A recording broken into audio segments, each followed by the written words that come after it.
what we will be covering is building a long-term sustainable business, building it in a very consistent, predictable way. Hi, how are you? So until the year 2022, easy money was available, easy VC money was available. And that was both a good thing and a bad thing. The good thing was that it encouraged a lot of people to jump into entrepreneurship.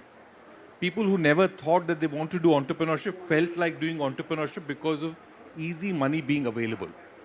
The downside or negative aspect of easy money was that it led to poor ideas also getting funded, as a result of which many companies eventually began collapsing.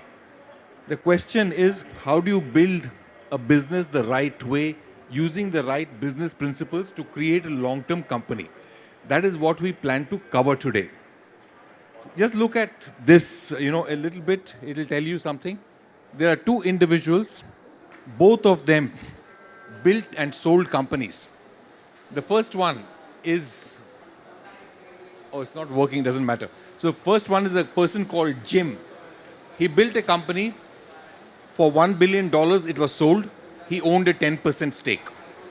The second individual built a company, sold it for $100 million only, owned a 25% stake, and made more money than the person who built a much bigger company. So here it is not about valuations. So when you think of building a company, you should think of how you can maintain your stake well, how you can grow it in a very sustainable way.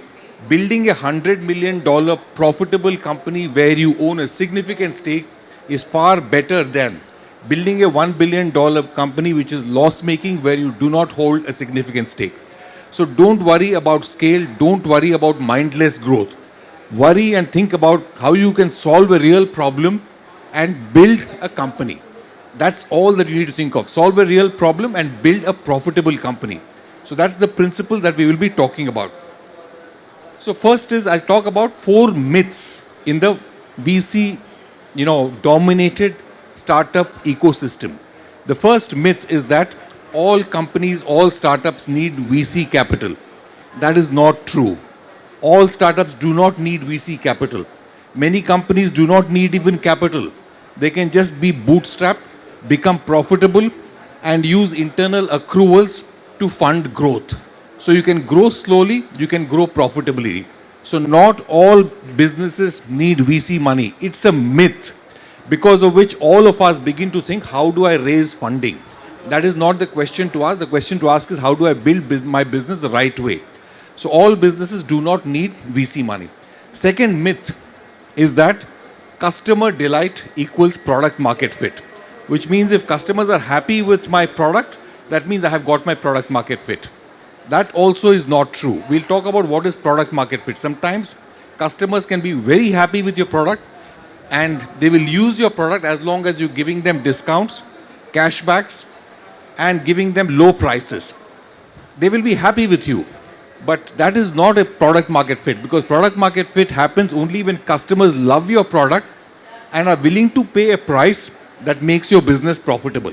If they are not willing to pay a price that makes your business profitable, there is no product market fit. So a 10-minute grocery delivery where the delivery charges are waived off and it is free, customers will be happy with it. Who does not like getting a grocery delivery in 10 minutes? I want a toothbrush, I will order a toothbrush. I'll order a packet of chips. I'll order a packet of chips and the company will deliver it to me. No delivery charges. So I can just recklessly keep ordering. But does the company ever make money because of this? No. Because the delivery charges, operations are very inefficient. So your product market fit happens only if you get customer love at a price point that makes your business profitable. That's the second one. The third one is that growth at any cost is important for a startup. It is not true. Growth at any cost is not important. Growth, the right kind of growth, sustainable growth is important, because sometimes if you grow recklessly, then you will begin to acquire customers who are not good to acquire in the long term. Many customers are not really good to have. So you will do many things, give them, initiate discounts, you will give them, points, many things you can do to acquire customers and grow. But those customers are not going to stay with you for long. They're going to stay with you because you gave them discounts. So growth at any cost, again, is not correct. Growth has to be sustainable, which means that you have to be able to continuously grow. You just cannot grow rapidly and someday begin to collapse because you lose customers. And the last is cash burn is essential for growth. The belief is that you can grow only by burning a lot of money. That also is not true. There are so many cases where companies have grown without burning a lot of money. This again is a myth. So be very wary of these 4 myths. Question these whenever somebody tells you about these, and build your business the right way. And please feel free to stop me at any point of time. You can ask me questions. We have a whiteboard. We can write, we can draw sketches, we can discuss this. Whenever you hear of sustainable business, these are the words that are used. You will never hear cash burn. You will never hear other things like growth. It is profitable growth. Don't take it. You will get slides. You can take it from Vignesh.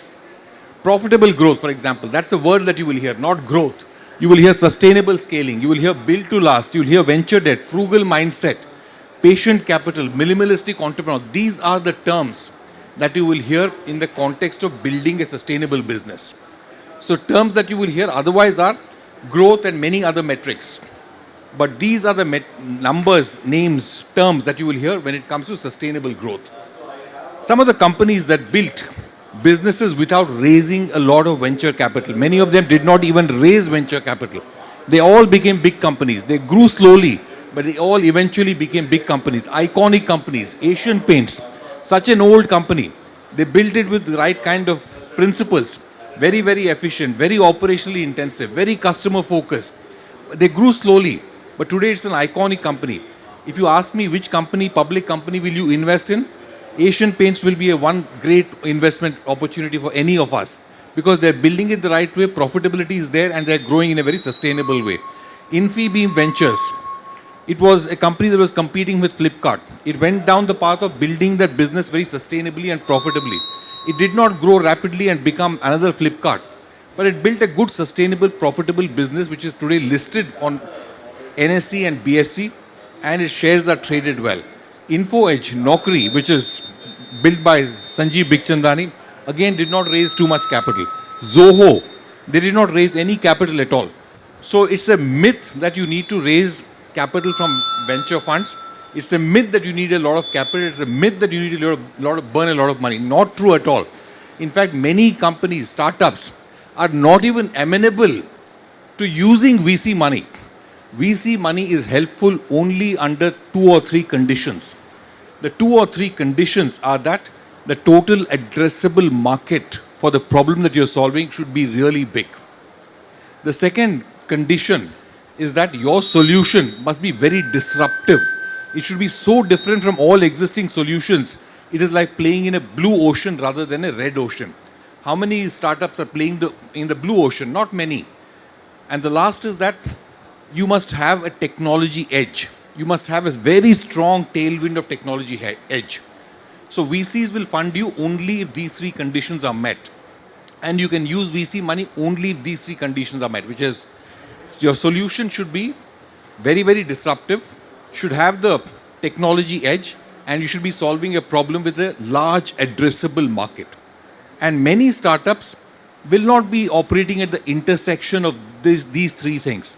The intersection of these 3 is a very, very small and limited space. So that's very important to remember for all of you. To start with, I think it's very important to develop strategic clarity. For you to begin with, when you're building your business, you should have a lot of clarity about your business. What is the problem that you are solving? You should be deeply, deeply understanding that. So for example, a company would, be solving the problem of payments. And then what they would say, that we will get a lot of customers who will use our payment solution. They are not going to be willing to pay for this payment solution, but don't worry, we will sell them other products like insurance and many other things, and we will make money by that. That's not the right way of looking at it.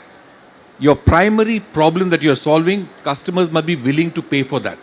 If they're not willing to pay for that, then all your claims that I will use my large customer base to sell them other things, I will monetize my customer data for making recommendations, all that is not going to work. So the problem that you are solving should be a real one, and customers should be willing to happily pay for that product. So you should remember that. That is getting strategic clarity.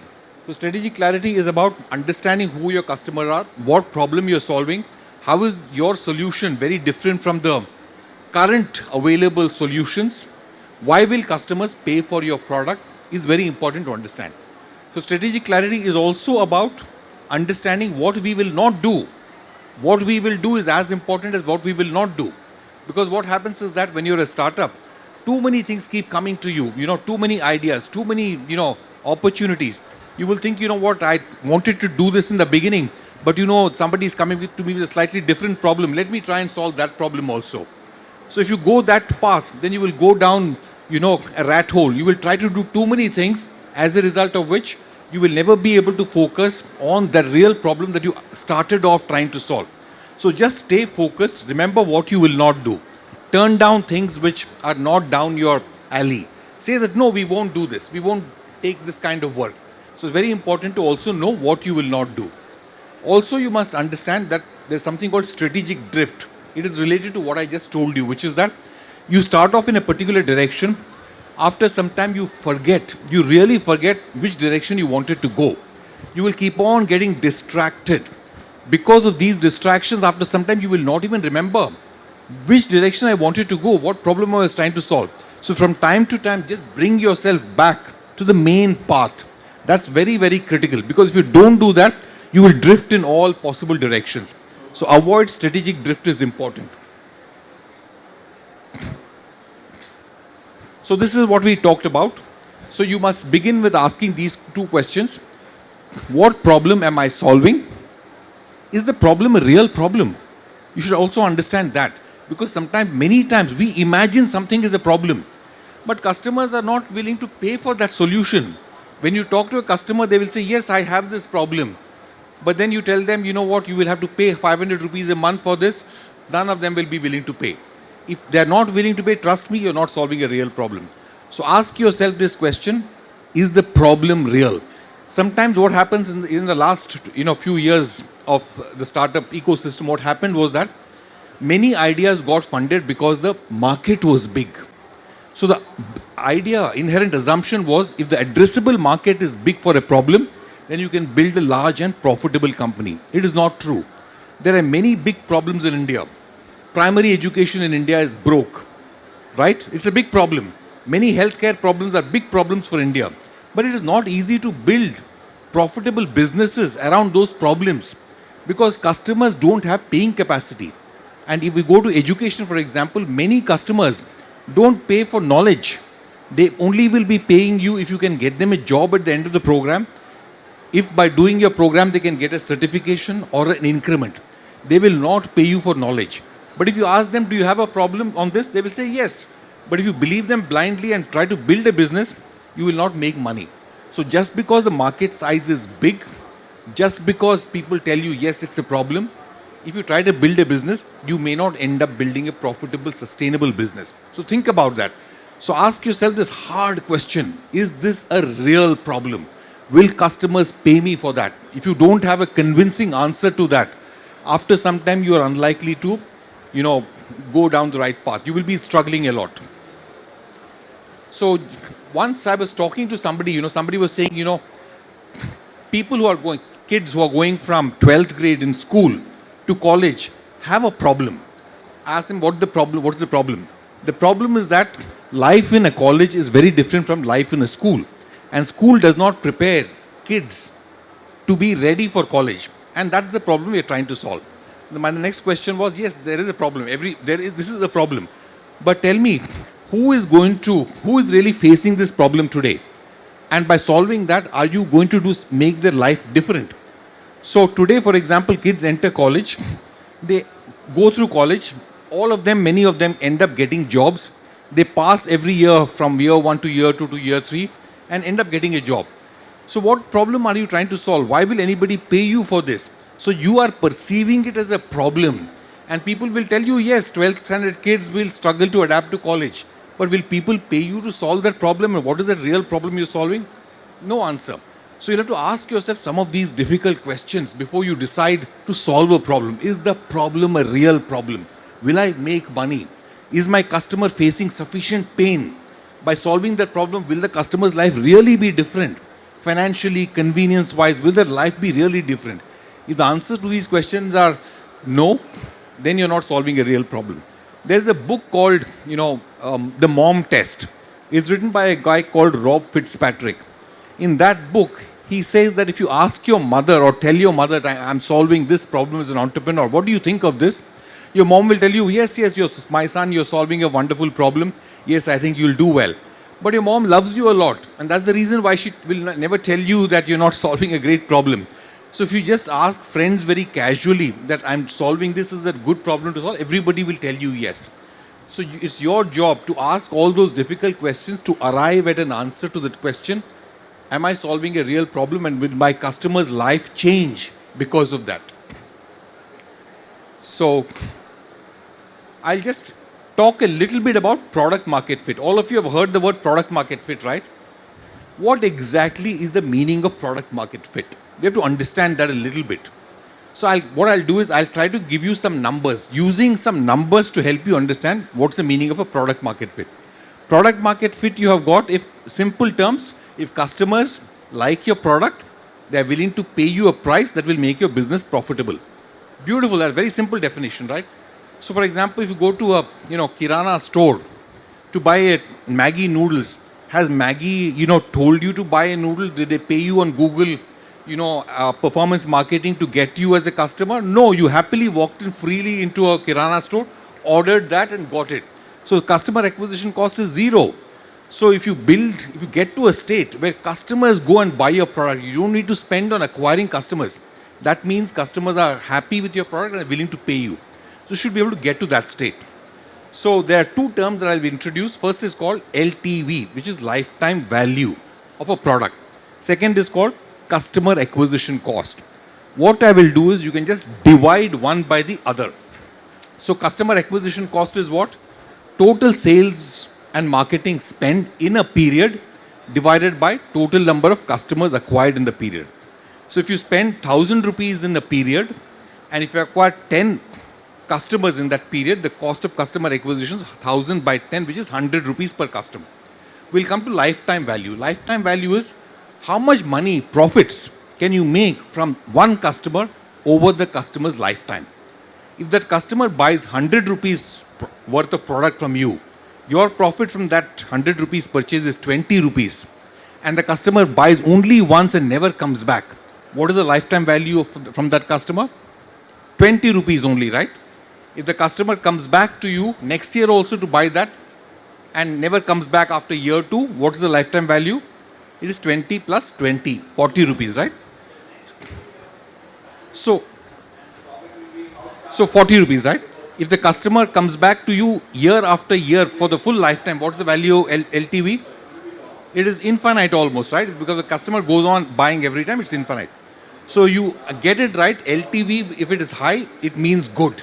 If LTV is low, it means bad. If LTV is low, it means customers are churning. Churning means they are dropping off at some point. Maybe after month 1, year 2, year 3, after some point they're dropping off. So churn rate should be high or low? Low. So churn rate being low is good for your business. So just look at this definition. LTV is annual revenue run rate into gross margin percentage divided by annual churn. That is called your LTV. So if the revenue rate is annual revenue is 100 rupees, margin is 20%, so it's 20 rupees, and churn rate, if it is 1, that means 100% churn, quit after 1 year, then the LTV is 20 divided by 1, which is 20. But if churn rate is 0, that means they stay with you for life. It is 20 by 0, which is infinite. So good to have low churn rates. So now let's just do one divided by the other. You do LTV divided by CAC is equal to this, right? ARR into gross margin, we saw this in the previous slide, divided by churn, and the whole thing divided by CAC, which is marketing and sales spend, divided by new customers in the year. So this is called, let's call this a magic ratio. To me, if this magic ratio is very high, it means you've got a good product market fit. Simple as that. If your magic ratio is high, your product market fit is awesome. Because your magic ratio will be high only if this is low and this is high. So let's just look at this. Magic ratio is high when customers are loyal to you. Loyal to you means churn rate is low. So customers being loyal to you is a good indication. Are willing to spend repeatedly on your platform, not once. They didn't come to you for your discount. They are buying from you again and again. So repeatedly willing to buy is a good one. They happily pay you what it takes to make you profitable is also an indication. Because if your product is selling at 100 rupees and your cost is 90 rupees and you can make a profit of 10, it's good. But if let's say if your cost is 200 rupees and your customers will come to you only if you price it at 100 rupees, then are you making a profit? No. So this is not fulfilled. So remember that only when they're happy to pay you a price that makes you profitable, you got your product market fit. And they will voluntarily refer you and your product to their friends. Because they're referring it to their friends, you don't need to spend money on customer acquisition. You don't need to spend money on sales and marketing a lot. Minimal sales and marketing you can spend because they're referring you to your friends. So your product is so awesome that they will go and speak to their friends. Have you heard of NPS? Net Promoter Score? So Net Promoter Score is the percentage of people who promote your product minus the percentage of people who are detractors, who give you a score of between 0 to 6.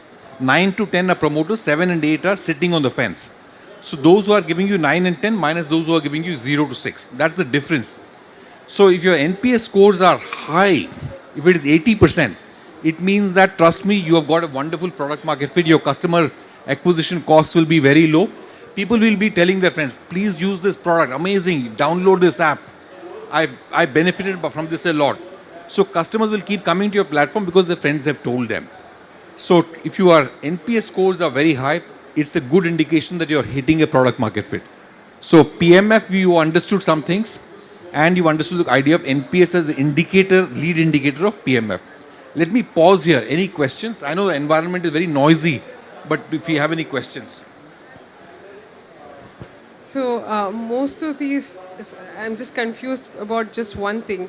So there are products that are repeatedly bought, like Maggie or consumables that are repeatedly bought. But there are products like washing machine or TV or the phone or things like that that's bought one time. Does all of this, is it applicable to that as well? This will be applicable in slightly different ways. So there are some things that you will not buy time and again. But the same principles will apply, which is that what is your cost of customer acquisition? How much money do you spend? And the marketing can be television ads, it can be many other things. So how much money did you spend on advertising? How many customers did you get in that year? That can be used as a way of, and churn will be obviously be 60%, 70%. So, but still you can get this NPN. You apply that thing, you will get it again.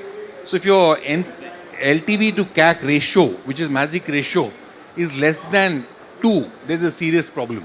If it is more than 3, which means you're okay, 3 or more. Any other questions? Yeah. Any other questions to start with? No? Okay. Yeah.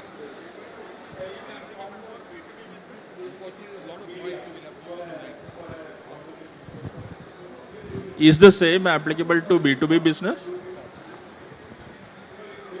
It's very difficult to apply this in a B2B context. In a B2B context, it's slightly difficult to apply this principle exactly as it is. But in some ways, there also you can figure out whether, customers are liking your product or not. You can figure out whether you're profitable. Ultimately, if you're profitable, what is LTV? LTV is the lifetime margin you can make.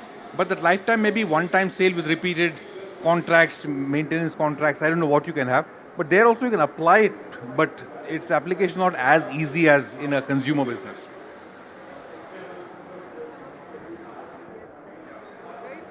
If it's services, probably yes. If it's that they come back like Jira or Zoho where they are monthly paying.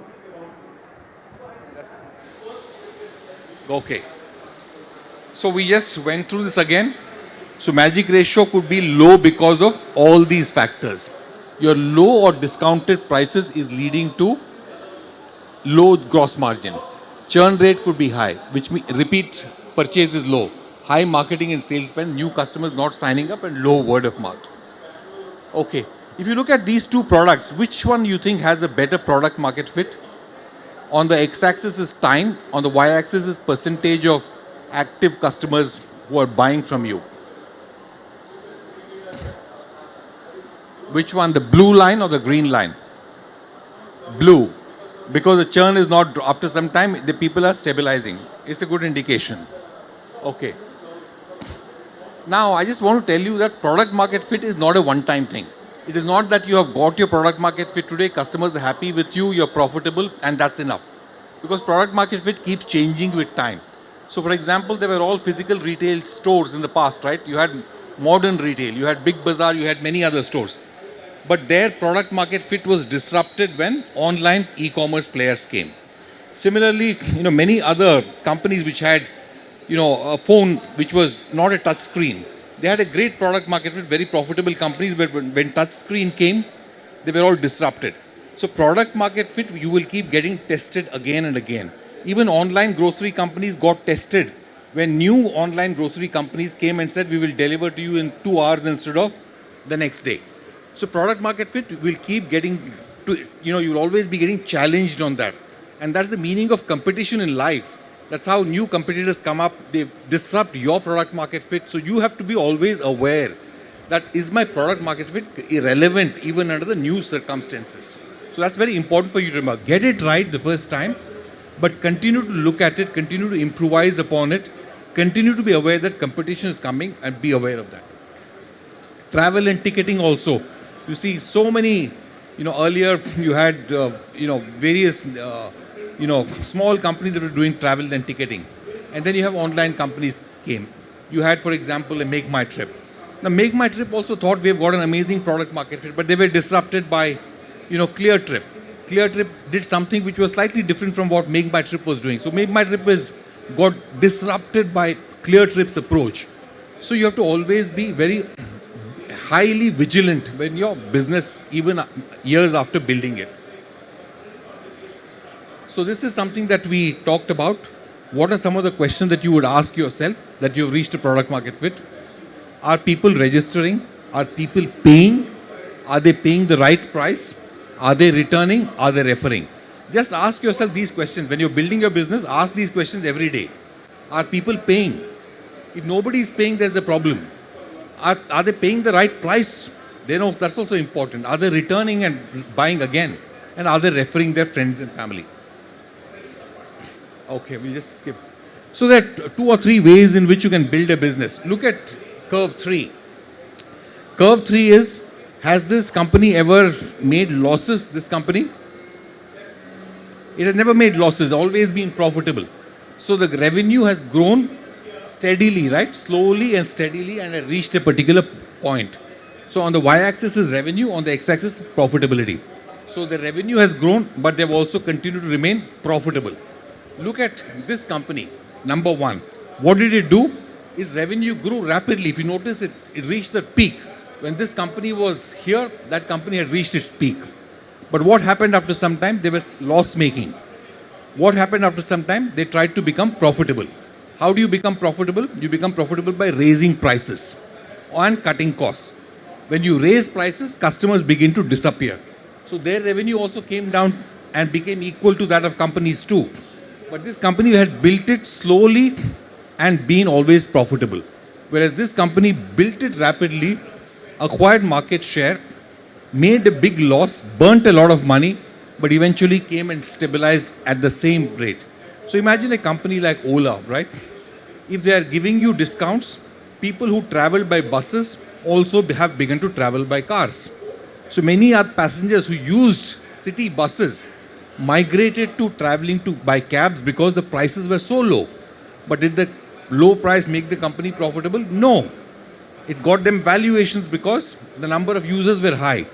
But someday all investors are going to ask you for returns. Are you making profits? So how does Ola make profits? They can make profits by raising the prices. They can also make money by lowering the amount of commissions they give drivers. So these are the two drivers of profitability. So they raise the prices, lower the commissions. So drivers disappeared from their platform and passengers who were using buses went back to using buses. So the number of customers will always be low. So you burn a lot of money, acquire a large number of users, get your top line, but then after some time people begin to disappear. It's a very painful journey. Building a business where you scale rapidly and then you have to scale back down. You have to fire employees. Lot of difficulties are involved. So the right way to build a business is just think about how to build it profitably. This brings us back to a very fundamental question. Should you take VC money? Because if you take VC money, they will make you do this. You may not want to do it, but they will make you do it. You may wanted to build a business idea with A, they will make you do something called B. So they will force you to do things which will help you to scale rapidly but not sustainably. So many good founders, even today, are asking the question, should I take VC money? Is it good for my business or is it not good for my business? So what has happened in the recent past, if you see, lot of VC money, media spotlight and quick success has been a potent combination, the result of a downfall of many a founder. Many unicorn founders have suffered from this problem. Lot of VC money, instant fame, media coverage. That has resulted in the downfall of many unicorn founders. So all these three things you should be very careful about. Sometimes when you get media spotlight, it can be good and it can be bad. It can be good provided you are grounded and you understand, you know what, that I will build my business the right way. And media coverage has given me, some free access to customers. But if you start becoming arrogant, you know what, media is covering me, you know what kind of company I've built, everybody is talking. If you start going down that path, then it can be a sure case of downfall. So good founders who want to build business the right way don't care about all these three things which I talked about. Fame, VC money, and media spotlight. So be very wary. So the kind of business you want to build, ask yourself some hard questions. One is whether VC money is really needed or not. Do you have any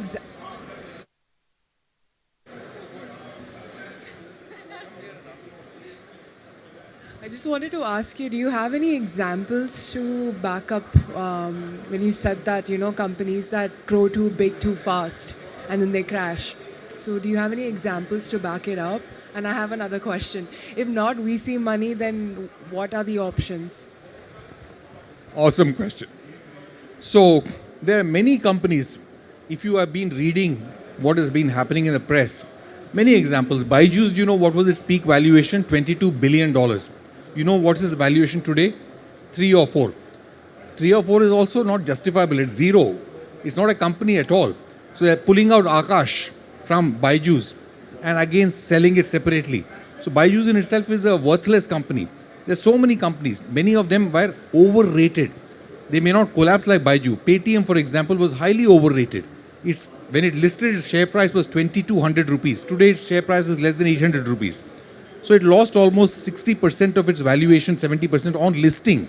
Imagine the retail shareholders, poor people who went and invested in these shares. They lost a lot of money, right, when it crashed by 60%. So examples galore. Zilingo was a company that completely collapsed. You're aware of Zilingo? It was funded by Sequoia. They raised a lot of money, completely collapsed. You know what happened to BharatPe? BharatPe was a unicorn. You know what happened? Completely collapsed after that. So many of these companies which raised VC money and grew recklessly in a non-sustainable manner collapsed. So I would say that, these are all companies which fell for the trap of, growth means everything. VC money means everything. Valuations means everything. Media highlights means everything. So they fell for the trap, as a result of which they ran very fast in a particular direction. And that's not the right way. In fact, do you know how many companies are listed on NSE, National Stock Exchange? About 1,300 companies. You know what is the promoter holdings in these 1,300 companies? Can you guess? They are 40-45%. Average promoter holding is 40-45% in these 1,300 companies. Whereas these high growth companies, founders ended up with less than 7-8%.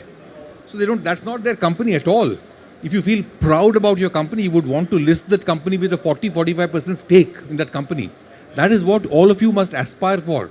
When I exit my company, when I sell my company, when I list it, my stake should be 40-45%. Now coming to your second question, other than VC money, what else? My goodness, there are so many examples. You can raise money through other many sources. So for example, I gave you examples of Zerodha. They never raised VC money. Zoho, they never raised. Infosys, they raised, but very small amount in the very early stage. But they became profitable. Because of profitability, they used internal accruals, profits, to further drive growth. For many of you, if you're early stage startups, the government has lots of funds. You know, BIRA, this one, so many funds are available. Be aware of them. Grants are available. You can get customers to acquire a stake in your business, potential customers. They can fund your business. So there are many ways. Sometimes bootstrapping is enough. So there are many ways in which sometimes if you're a profitable company, you don't need any capital other than debt. So you can actually, discount your future revenues. If your revenues are stable, you can raise debt and discount your future revenues. There are people who will lend you money. So why even dilute your stake by giving away stake to other, VCs? Why not just take debt, be profitable and return that at appropriate time? And banks will be happy to give you. So there are many ways in which you can think about your business. So if your business is solving a real problem, coming back to this important point, if you're solving a real problem, real is the key word here. If customers are willing to pay you money to make you profitable, if you have got good product market fit, trust me, you don't need a lot of money. You will get little money and you can continue to grow your business. I gave you the first slide was make $100 million, sell with 25% stake, or build $1,000 million with 1% stake. Which is better? That 1% stake in 1,000 million give you only 10 million. This person who built 100 million got 25 million. So important to retain your stake. Don't give away your stake very easily, because stake is your equity, your blood. It's very, very precious. If you're giving it away easily to Sequoia, it means that somewhere your business is not strong. You yourself don't have confidence. That's why you're looking for that. By the way, let me tell you, I am not saying VC money is absolutely bad. I actually advise 2 VC funds, so I can't tell you this. All I'm telling you is that VC money is not suitable for solving a majority of problems. VC money is suitable for solving 1 or 2 types of problems. And I told you what they are. They are places where TAM is very high, growth potential is exponential, technology edge is very strong, and you have a disruptive solution. Those are areas where VC funding is essential, because to build a business in that space, many times you have to burn money and nudge customers. So sometimes you may have a great product, but customers don't know that you have a great product. They're not willing to try. So to nudge them to begin to use it, you need to burn some money. So under some circumstances, VC money is helpful. Under some circumstances, to promote discovery of your products, also some burn is essential. I'm not saying that don't go to an extreme, saying that no burn, no VC. I'm saying that retain that balance. Most important thing is, how do I build a profitable company? Remember the example of Big Basket. The founders raised a lot of money. E-commerce, you need to raise a lot of money. But the founders believed in basic principles. Solve a real problem. Be frugal. Don't waste money. Don't do things you should not be doing. So those principles are the most important ones. If you remember those principles, remain grounded, then even if you take some VC money, you will handle it well. You will not get trapped into fame, media coverage, valuations. Those kind of traps you will not fall into. This is what I think I already told you about the Fitzpatrick's mom test. So ask your people, friends that you interact with, very difficult questions and for honest feedback before you launch a product. I'll give you an example of a used cars business. As a founder, it's possible that you look at a problem in a particular way, somebody else looks at a problem in a different way. But as long as the problem is real, it's okay. This is the example of a company called Spinny. Just look at what problem Spinny is solving. Spinny is solving the problem of buyer of a car does not have information about the car they are buying. So if I am buying a car and you have driven that car, I have no idea how you have handled that car, what kind of repairs it has gone through, whether the clutch is working, brakes are, I need to replace tires, I won't know. As a result of which, I don't know how to value the car. That's the problem, my problem. And that's the problem Spinny is solving, which is asymmetry of information between buyer and seller. They said they will solve this problem for the buyer by saying, We will buy the cars from the seller, we will refurbish them and give you a guaranteed product. So when you buy from us, there is no asymmetry of information. We will guarantee a certain quality. So the problem that Spinny solved was for the buyer of the car. Let's look at Cars 24. They solved a slightly different problem. The same industry, same situation, they looked at it differently. What they looked at it was, I am the seller of a car. And now when I'm selling the car, I don't have paperwork with me. I don't have insurance, ownership. I have not transferred. I was working in Hyderabad, got transferred to Trivandrum. Paperwork is not there. If I sell, I don't know how I will sell. And will I get money? When will I get money? I didn't know. That's the problem Cars 24 solved. They said, we'll give you money up front. We'll look at your car, inspect your car, look at your paperwork, and we'll say 2 lakhs up front. After that, you don't have to bother. We will do all the formalities of transferring stuff. We will do all the formalities of refurbishing the car and selling it to a second-hand car dealer. So the same problem largely twisted slightly. Who is the customer? They looked at it slightly differently. So businesses can be built by looking at the same problem slightly differently in terms of who is willing to pay for the way I am solving it, who I think is facing the pain. So the pain that they identified was that of the seller. Spinneys identified the pain as that of the buyer. I told you about this. Do you have a founder mindset, promoter mindset? Promoter is a word sometimes which has been used negatively, seen negatively. People think of a promoter means a baniya, a guy who is not aware of technology, old-fashioned businessman. That's not the way. Promoter is somebody who is passionate about the business. They want to own that business. They want to grow the business. They believe in their business. Whereas typically today, many of today's founders may not believe. They just raise a lot of money. So my suggestion to you is that look at this. 1,300 active companies listed on NASDAQ. Average promoter ownership is 45%. So your goal should also be to take your company to listing with this kind of ownership. And this kind of ownership you can retain even at IPO if you don't raise a lot of capital recklessly, because every capital raise means dilution. So in 3 rounds of capital raising, you should be able to get to IPO. In 3 rounds. First round is your angel round, friends and family angels, seed round, and do a series A for growth. These 3 rounds of capital raise should be able to get you to IPO. So build a business like that. And to go to IPO, you don't need $1 billion revenue. You don't need $100 million revenue also. You can build 100 crore revenue and list. 100 crore revenue is what? $12 million. With $12 million of revenue, you can list the company. Today, the government is allowing you in the small and medium exchange to list companies at $12 million. And if you are profitable, trust me, the public, investors will love your company. There will be a lot of activity in the counter. They will buy your shares and you can raise capital from that point. So important to remember that own your equity very carefully. Don't raise money unnecessarily. Don't give away equity. Sometimes an advisor you might hire very early. That advisor will ask you 2%. Why should you give 2% to an advisor unless there is some really very concrete value being added? So be very careful about giving away equity. So this is what I told you. Try to tell you 3 rounds. 4th round should be an exit. First round is friends and family. Those who are angels, those who love you. You can raise between 50 lakhs to 2 crores. Valuation can be $1 to $2 million. Entry point is that there is a founding team and there is a market. That's when you raise that round, which is that, yes, we have a team found and there is a market for the problem we are solving. That's when you raise. And people only who love you, believe in you, they will give you the money. So between 50 lakhs to 2 crores, you can raise at that valuation. Next round of money you should raise when you have a product. Once you have a product, you can raise that money. And exit of that round of funding should result in good product market fit and a go-to market. Those should be the outcomes of your angel round. The next round is between 5 to million to 100 million. It's a very wide range. Very wide. You can raise 100 million also, you can raise 5 million also. And that time the valuation should be 10 to 20x of your profit. So by the time you get to that round, you are no longer valued on idea, you're no longer valued on revenues, you're valued on your profitability. So by the time you come to this round of funding, please be profitable.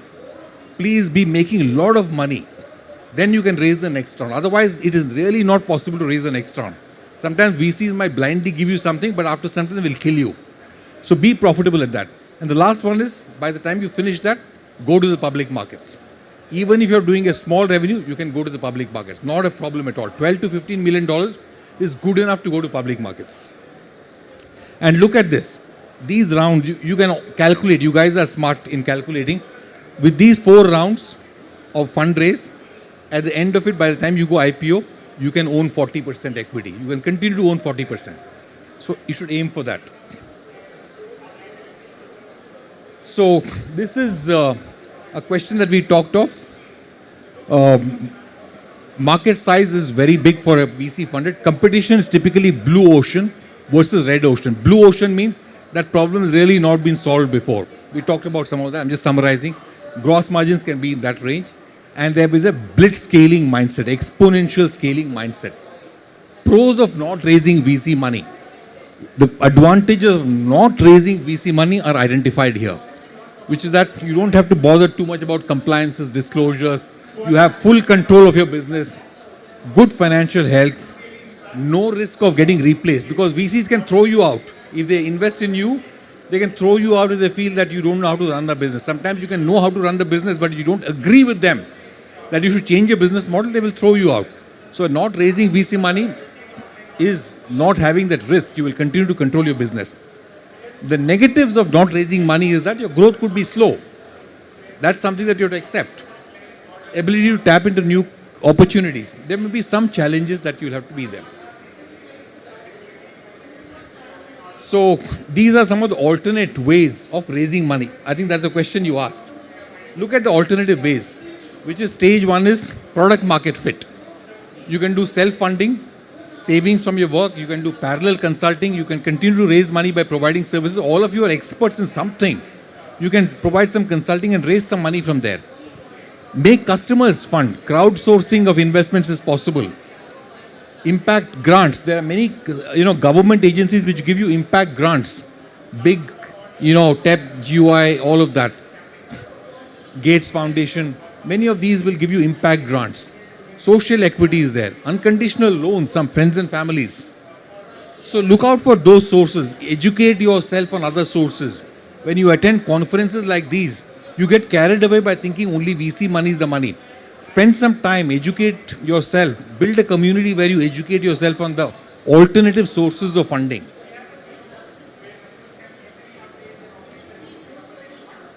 Okay. I'll just now cover a few other things. These are tactical things, but very important for building a sustainable business, which is that as a founder, you should have high levels of energy. When your energy levels come down, you will have serious trouble in building your business. Now you should know what brings down your energy levels. Sometimes these are going to bring down your energy levels, which is not communicating properly with the team. Sometimes very crisp communications are very essential so that everybody is aligned. If everybody is not aligned, then you will be frustrated. You will be wanting to go in some direction, other people will pull you. So good communication, very crisp communication. What problem are we solving? What will we do? What we won't do? What's our strategy? Important to communicate and get everyone aligned on this.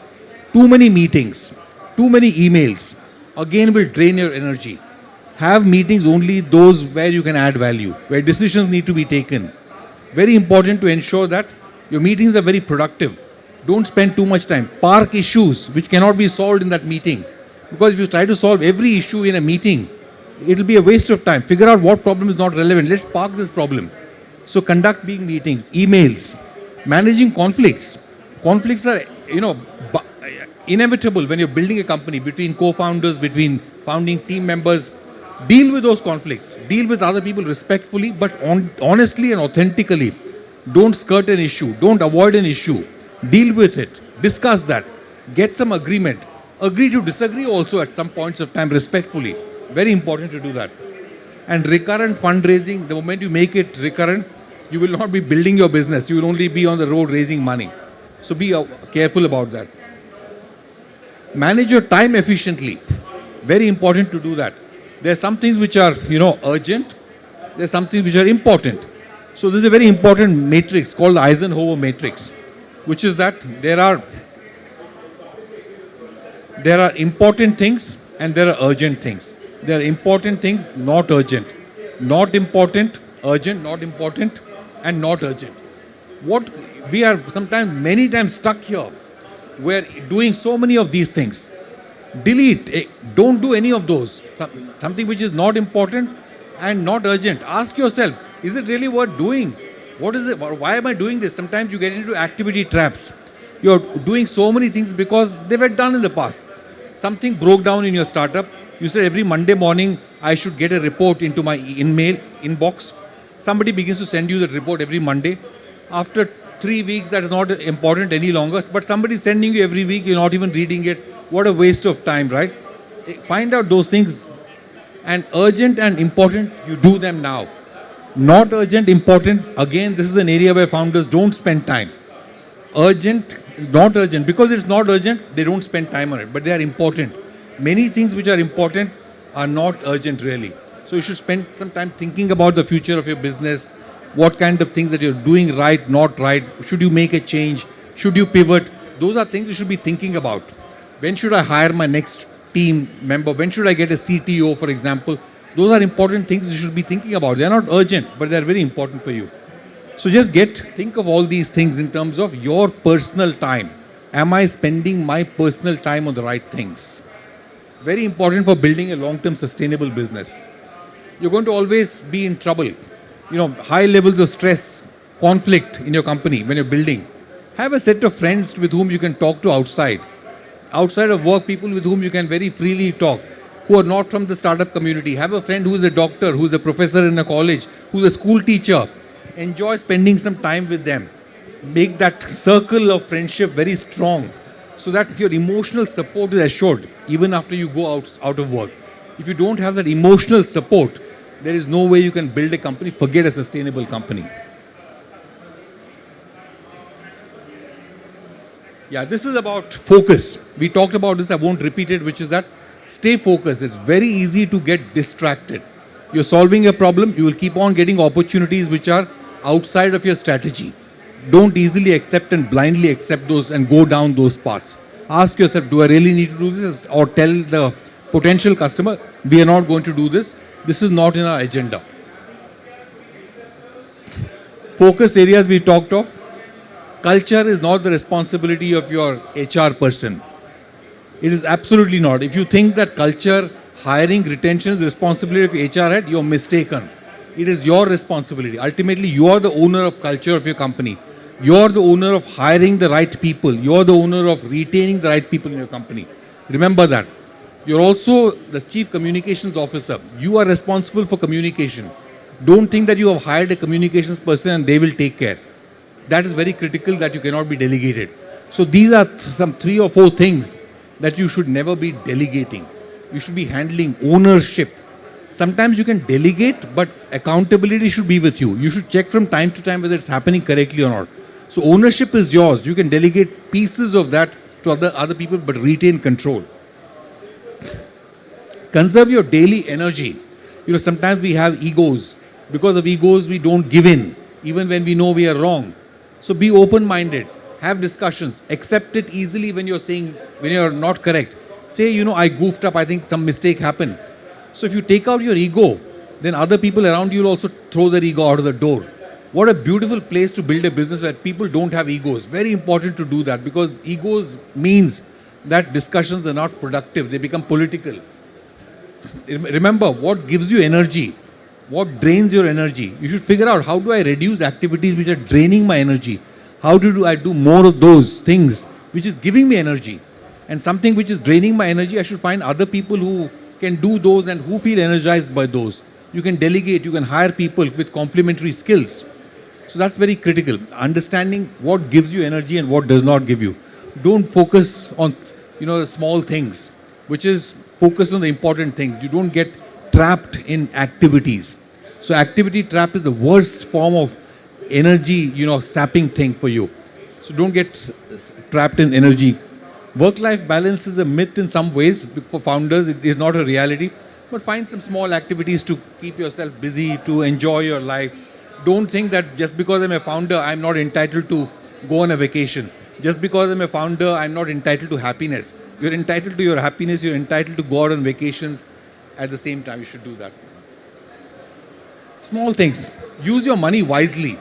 Have you heard of Amazon's, this idea of Door Desk Award?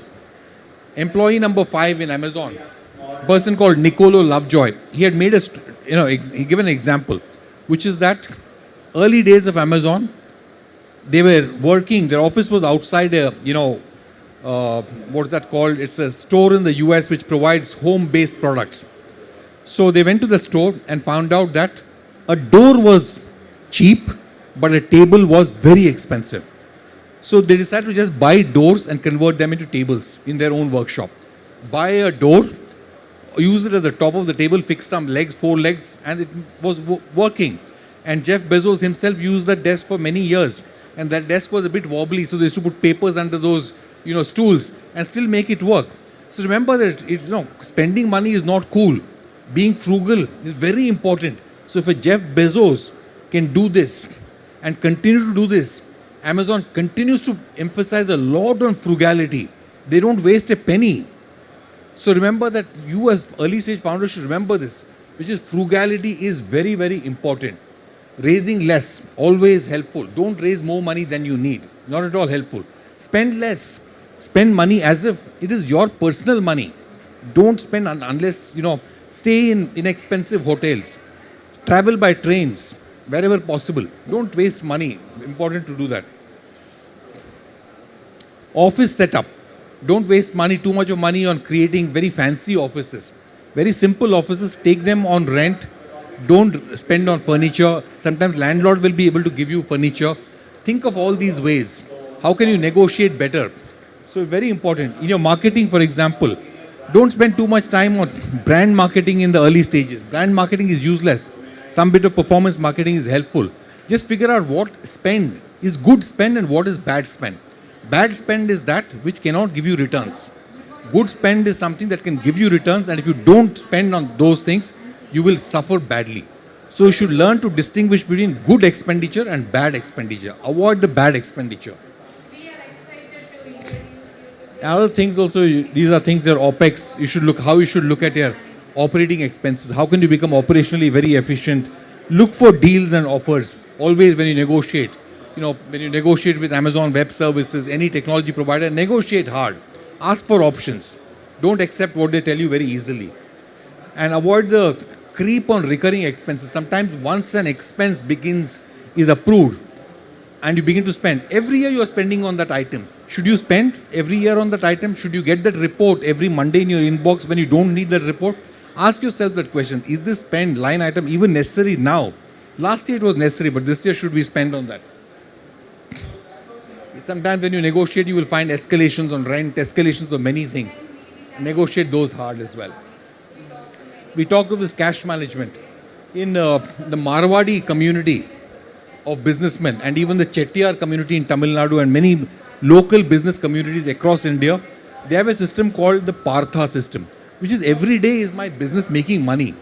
So they look at cash generation every day. The Seth or the businessman is looking at cash generation every day. So in some ways, cash is king. People will tell you revenue is great, but revenue is useless. Profit is sanity, but cash is reality. So cash is a cash coming in or not. Profits sometimes is just an accrued number. If you have a large amount of receivables, but you have high profit, what's the use? That means the receivables are stuck. They could convert into bad debts at some point of time. So getting in cash is very critical. So cash management is very important. All aspects of managing cash is a very critical aspect of building a sustainable company. Employee expenses. Many times, after some time, they just go through the roof. People will ask you for free food. They will ask you for this, transport. Many times it's proven that many employee benefits don't really give great returns. Employee benefits do not give returns. Pay people well, reasonably well in cash. Give them stock options. Hire the right kind of people. People who want too much of cash but don't care for stock options are not the right people for you. The right people for you are those who care for stock options. So don't spend too much time on employee benefits because ultimately they don't yield anything. They just make people feel good, but they forget those benefits after some time. So give them a good salary, give them some stock options that they will value. Sales and marketing, Google ads, Facebook ads, zero returns. The only money who makes money from Facebook and Google ads? Only Facebook and Google, not the people who advertise on that. That is reasonably well proven now. Be very careful before using these channels recklessly. You can build content marketing. Content marketing is a very low cost way of doing business. Ixigo was a travel company. So many travel companies exist already, right? Make My Trip, Clear Trip, Yatra. Ixigo came in, became a public company. People realized that Ixigo is a good company and became aware of the company because of last. Their content marketing was amazing. Every post of theirs, every idea of theirs went viral. Very, very creative content marketing. So try to leverage content marketing. Customer loyalty. Reward your loyal customers. Try to get rid of those who are coming to you for prices. Don't spend too much time on them.